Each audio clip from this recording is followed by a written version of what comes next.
The wind moves through empty streets where no one walks anymore. Storefronts stand frozen, their signs faded, their doors locked for good. A church bell rings in the distance, echoing across a town that's no longer there. What happens to a place when time decides to leave it behind? What would you notice first, the silence or the stories it hides? Across the United States, small towns once full of life are quietly disappearing. From rural coal communities in West Virginia to farming hubs in the Midwest, entire places are fading off the map. This is the story of those forgotten towns, not as ruins, but as memories of what built America. It matters now because it's still happening, quietly, while the world looks elsewhere. The Great Migration began after World War II.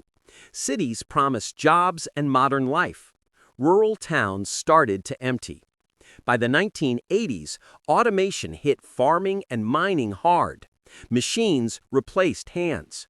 Schools closed. Post offices followed. A slow decline set in. Then came the 2008 recession.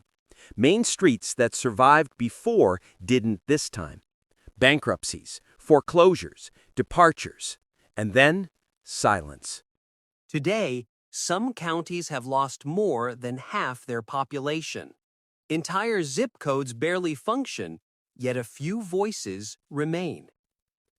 According to U.S. Census data, over 35,000 towns have reported population losses since 2000.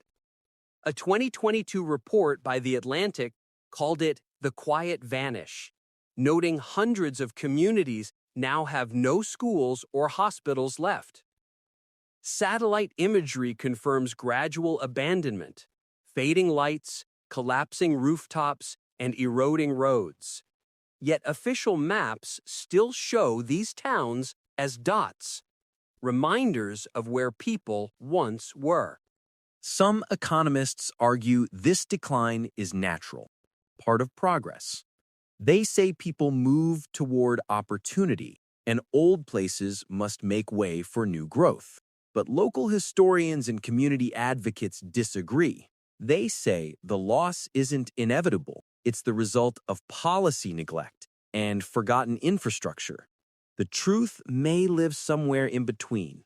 Progress and loss are not enemies, just different sides of the same road.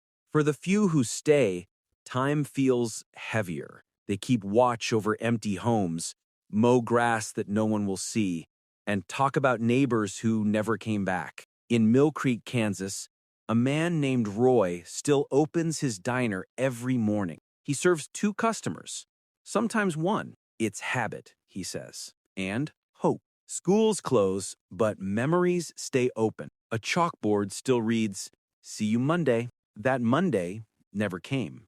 Some towns are fighting back with innovation. In North Dakota, one community turned empty lots into solar farms. Population grew again, slowly but surely. Others reinvent themselves as heritage sites or artist colonies. But many will simply vanish, overgrown by grass, remembered only in letters and photographs. In the end, vanishing doesn't always mean gone. Sometimes it means waiting for someone to remember.